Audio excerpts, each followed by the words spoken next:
Olá, queridos, boa noite a todos. Desde já agradeço a visita em nosso canal, aqui Jair Santos. Começando mais um programa JS Diálogo, ponto de interrogação, para Campinas e todo o Brasil. Hoje a participação aqui no nosso programa é com o nosso amigo Carlos Santos, graduação e licenciatura em música. Meu amigo, como vai o senhor? Eu estou bem, graças a Deus. Legal. Hoje o abraço vai para Eliabe Machado, que mora na cidade americana, São Paulo. Um abraço também para Samuel Isaac, que mora no bairro Porto Seguro, Campinas, São Paulo. Meus amigos, eu continuo sorteio do Pix de 150. Então vai lá no nosso canal, se inscreva, escolha no comentário o número de 1 a 700. Quando bater 1.300 inscritos, a gente vai sortear o Pix de 150. Nos ajude nessa caminhada. Hoje vamos abordar o tema educação, um direcionamento educacional. Então fique atento sobre o que o Carlos vai falar na graduação de música. Vai lá, pega uma caneta, pega um caderno, anote que vale ouro essa informação.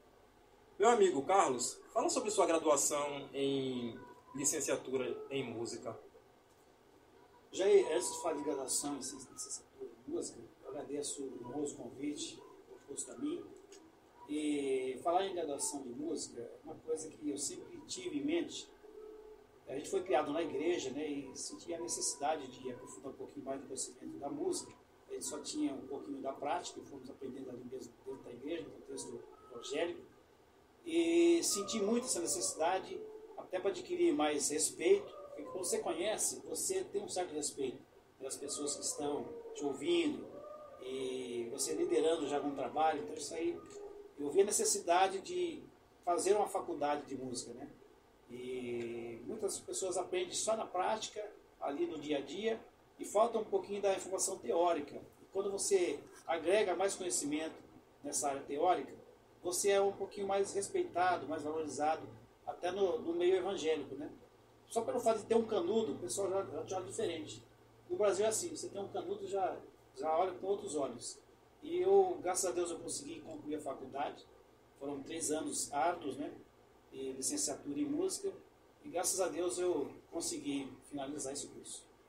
Legal. O Carlos, ele faz alguns trabalhos voluntários e serviço social também nessa área também da música. Fala como é um pouco essa rotina que você faz. Então, essa atuação na área da música, eu peguei um pouco, quando eu fiz estágio no Instituto Paulo Freire, instituto que cuida de muita criança, e eu vi como a música é fundamental na socialização das crianças, até na união, né?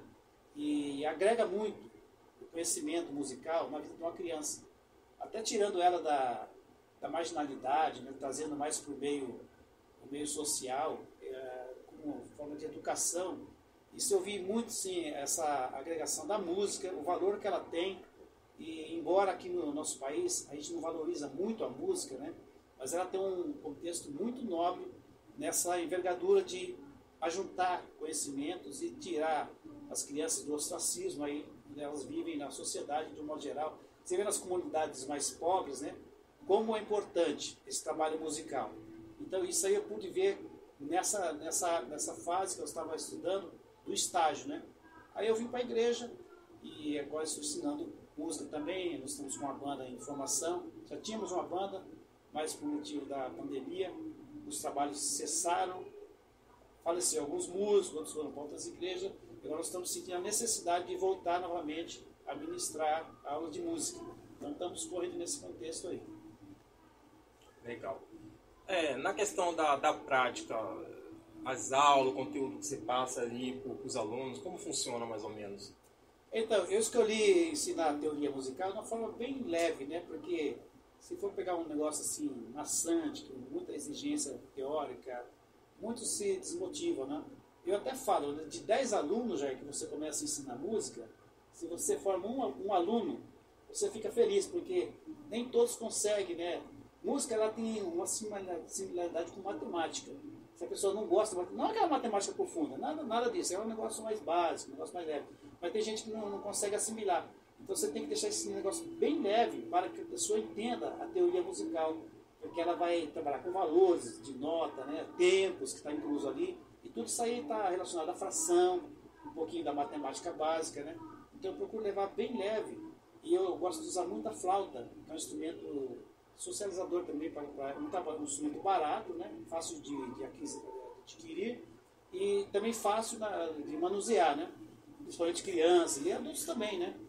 Tem uma certa dificuldade? Tem. Mas todo instrumento tem uma certa dificuldade, né? Quando você quer fazer um negócio bem feito, todo instrumento exige uma certa dedicação, né? Sabe? Certo.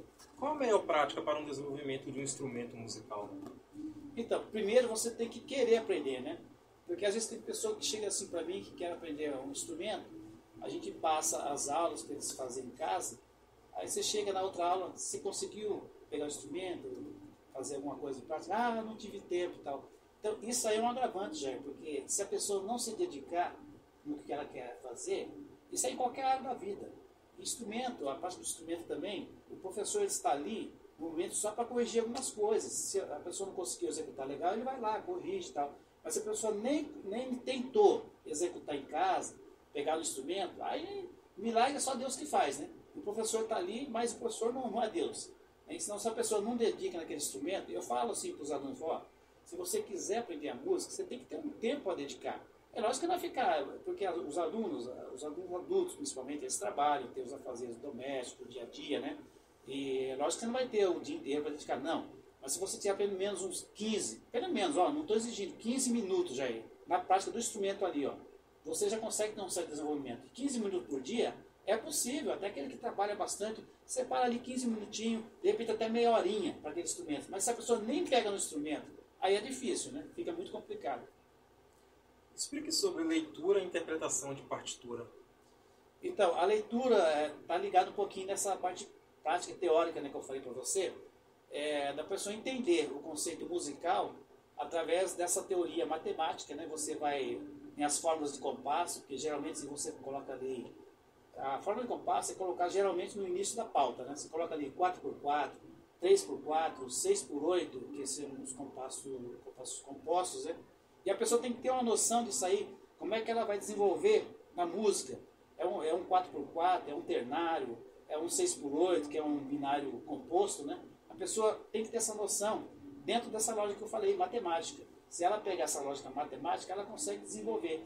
Mas para isso, o professor tem que ter uma capacidade, assim, bem de raciocínio, que não fique um negócio tão pesado, para que dificulta muito. Eu procuro facilitar o máximo que eu posso, para que a pessoa, por mais leiga que seja, ela entenda como é que faz a divisão musical. Isso aí dá um resultado bom quando a pessoa quer aprender. Eu insisto, a pessoa não entendeu na primeira vez, tem a segunda, tem a terceira, e quando a pessoa está interessada, o professor, ele também gosta de ver um aluno interessado. Agora, nem todos compreendem, né? De repente você tem que mudar a linguagem, uma linguagem mais facilitada para que haja compreensão daquele conteúdo. E você tendo essa capacidade de analisar o aluno e a proposta que você está dando aula, se você tiver que mudar, muda para ganhar o aluno, entendeu? Certo. Qual a diferença entre o maestro e regente e suas finalidades? Boa essa pergunta, Jair, porque muitos se confundem, achando que o maestro está lá em cima, o regente está aqui embaixo. Não é nada disso. Se você pegar a definição da palavra maestro, é uma palavra de origem italiana. E maestro significa um mestre, um professor. De repente até um músico mais habilidoso ali, ele pode ser chamado de maestro. Agora regente não, é um negócio mais profundo. Geralmente, o contexto de regente, nas igrejas, né, além da regência, você não faz só regência, né? No caso, eu participo também na igreja, em coral, banda. Você não é só regente, pura e simplesmente, né? Porque o regente é aquele que vai transmitir a música com todas as nuances da música, a interpretação que ele dá à música, o significado musical, a parte histórica. Você trata uma série de coisas, enquanto o maestro não faz isso. O maestro é um técnico que ele chega ali, cantou uma música, regiu uma música e vai embora. O regente não, ele está o tempo todo ali com o grupo, né? E além disso, ele tem que entender o grupo, ser até um conselheiro, ser um psicólogo. É quase que um pastor, sabe? Que está ali dentro do grupo e ele que está diretamente ligado. Mas não, ele chegou ali, fez a música dele, vai embora, não quer saber como é que está o grupo, como é que... Entendeu? É um negócio mais assim, mais razoável. O regente não, uma coisa mais profunda. O regente tem uma posição muito mais incisiva do que um maestro. Embora a pessoa ache, não, o maestro, tal, acho que é coisa grande, não é tão grande. O regente que está ali, que sofre mais para levar aquele grupo avante, para não deixar o trabalho esmorecer, né? Então, esse é o papel fundamental de uma regência, de um grupo, de um coral, o grupo quer que seja. Então, essa diferença é muito patente. O maestro está ali, Tá aqui o maestro aqui embaixo, o regente, mas aqui em cima. Ele que está segurando mesmo a peteca, como diz no bom sentido, né? Eu já ouvi falar que o maestro, não sei se o senhor confirma essa situação, tem um pouco de sentido, ele está ali liderando a banda ali, ele não precisa saber todos os instrumentos a fundo, a tocar, sabe? Mesmo que ele tenha um pouco de noção. É como se fosse um gerente de uma operação. Ele tem os operadores que faz tudo, ele não precisa saber, mas ele precisa guiar cada um na situação. É mais ou menos isso? De certo modo é a profundidade de conhecer todos os instrumentos. Se bem que o maestro também, a maior parte dos maestros já está naquele contexto ali musical, como um dos músicos ali que se destaca, ele já vai conhecendo um pouquinho do instrumento, mas não conhece a fundo, né? E é difícil você conhecer todos os instrumentos a fundo, né? Você tem que estudar instrumento por instrumento. Isso aí é mais para quem vai fazer arranjo, né? Que é conhecer o instrumento mais a fundo, né? O arranjador, ele tem que saber o limite do instrumento, né? Qual é a tessitura daquele instrumento, se ele pode tal nota, se ele não pode. Isso é o que eu conheci mais profundamente. É o caso de um arranjador musical, isso aí compete a ele, né? Mas o maestro é o que você falou, é um negócio mais superficial. O regente, ele não, ele tem que trabalhar mais ali para agregar aquele grupo ali, para juntar. Né? Resumindo, o maestro é um guia, né? Isso. Comente sobre etnomusicologia. Se você pegar a origem dessa palavra, você pega o princípio aí, o prefixo dessa palavra, etno, está ligado muito à etnia. E as etnias, todas as etnias, ela tem a música como a essência, né?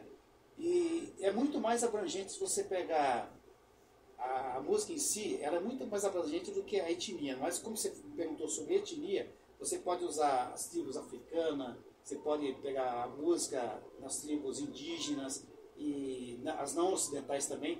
Cada etnia, ela desenvolve a música e essa música, ela traz dentro de si tudo aquela cultura que eles seguem ali. Essa etnia vai trazer, através da música, você vai conseguir entender um pouquinho do que eles vivem naquela cultura. E é muito legal quando você estuda isso aí profundamente, você consegue descobrir muitas coisas ali daquela tribo, daqueles povos lá, que às vezes na prática você não tem, porque a prática cultural é uma matéria abstrata, né? Você não vê a cultura, né?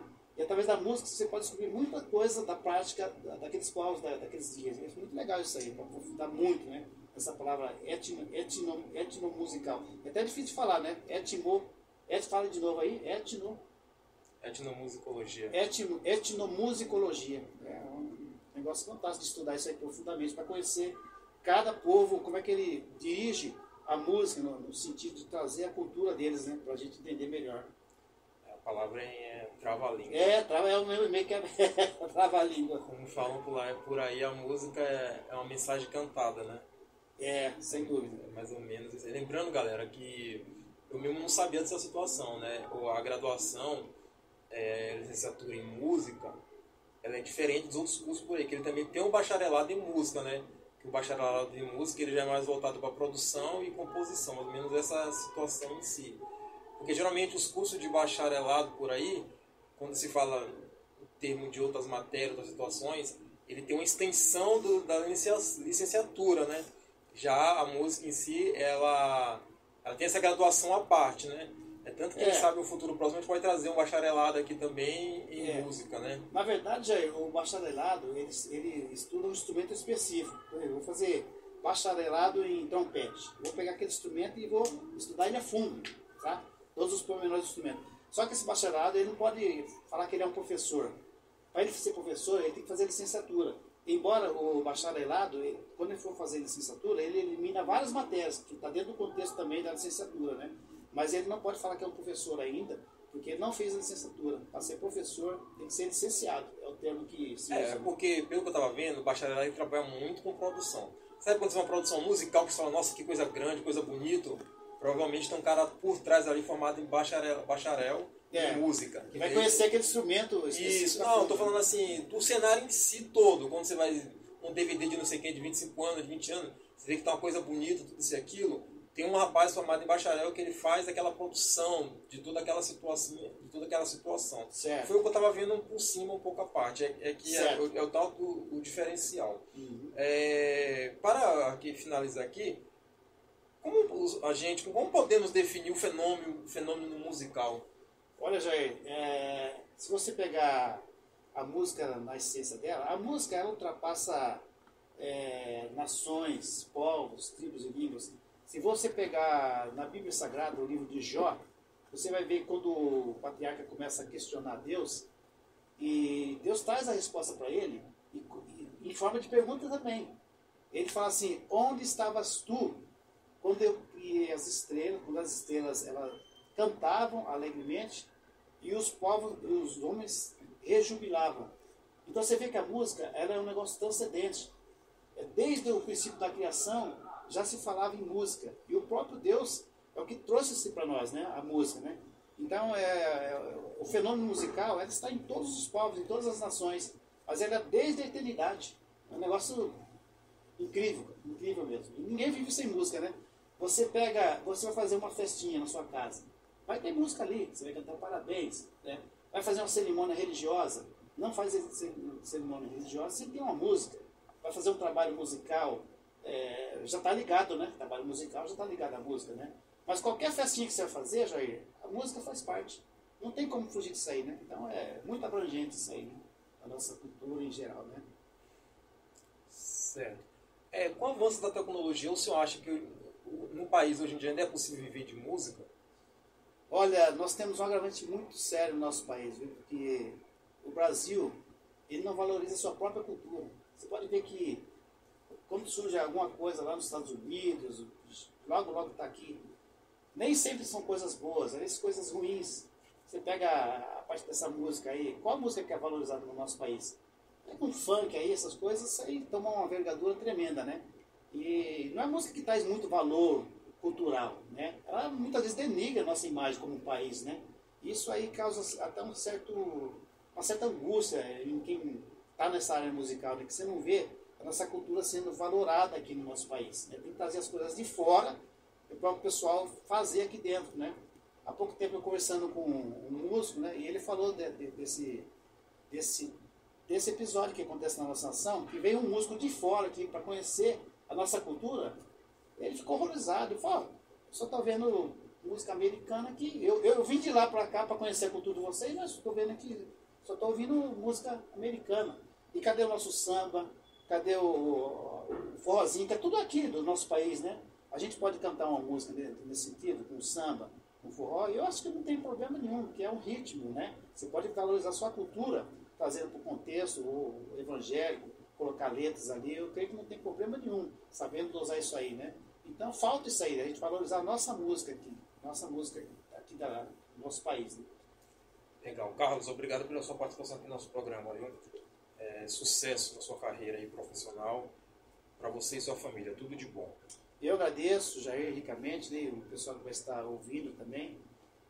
O que a gente puder ajudar e ser útil nessa área, estaremos sempre prontos, e eu desejo também sucesso para o seu canal e para que cresça cada vez mais. Legal.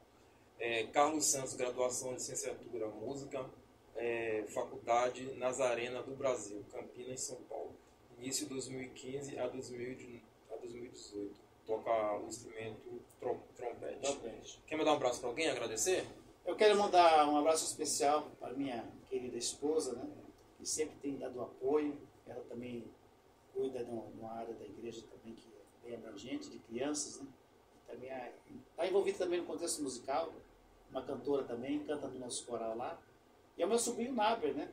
Um músico, exímio músico, professor e também palestrante, né? Uma pessoa que eu admiro muito. E que Deus abençoe a todos que estarão ouvindo esse podcast. Quero também mandar um abraço a toda a corporação musical, aos corais da cidade de Campinas. Eu faço parte do grupo, já que é grupo de maestros, que abrange todos os maestros daqui da Assembleia de Deus, do Ministério de Belém. E corais, nós temos vários corais, mais de 100 corais. E quando a gente se junta para fazer essa confraternização, uma vez por ano, é muito legal que a gente tenha aquele encontro com os maestros. Nós temos um grupo que é só de maestros, um grupo coral. E eu quero mandar um abraço para todos eles, e ao diretor musical da nossa igreja, maestro Herbert, que Deus abençoe ricamente a vida dele, e todos nós que estamos aí nesse contexto musical, Deus abençoe ricamente a todos. Obrigado, Carlos. Para finalizar aqui, eu quero mandar um abraço, já puxar um gancho aqui, né? Mandar um abraço para o pastor Elias Francisco, que mora no bairro Jardim, Uruguai, Campinas, São Paulo. O pastor Elias Francisco participou com a gente há muito tempo, mais de 3 anos atrás, acho que foi o 5º participante. E naquela época ele, estando na gravação com a gente, na área da mensagem, e finalizando ele comentou que Deus abençoe todos que vão passar por aqui. Naquele momento, naquela época eu nem pensava que ia conseguir ir até tão longe, que eu pensava assim, meu Deus, a estrutura de momento, o cenário de momento, será que eu conseguia ir até longe? Mas Deus vem abençoando grandemente, a estrutura vem melhorando, eu sempre falo, a estrutura melhora, vem melhorando, mas a essência continua a mesma. Então, meu amigo, um abraço para o senhor. Esse dia até uma pessoa me parou, falou, nossa, o pastor Elias Francisco prega muito, viu a gravação na época lá, né? Até gente, nos dias de hoje, ainda comenta. Que Deus abençoe grandemente a sua vida. Estou sempre mandando um abraço aqui no programa para o senhor. Pode falar. Já que você falou do pastor Elias, é o meu pastor local, eu não poderia esquecer disso aí. Você fez me trazer a cabeça da gente está cheia de tantas informações, mas eu não posso esquecer de mencionar meu pastor Elias. A gente fala que ele é um paizão nosso lá, tem dado muito apoio na área musical e nós estamos desenvolvendo trabalho lá, banda, coral. O coral já está há tempo, já a banda tinha parado por um certo momento, e agora nós voltamos na ativa, o pastor tem dado esse apoio. Pastor, um beijão no seu coração, viu? Toda a sua família, a esposa Emanuana, os filhos, e um carinho muito grande que a gente tem por ele, Jair. Amém, bênção. Um abraço também para Alex Figueiredo, que mora no centro Campinas, São Paulo. Até a próxima, fica com Deus.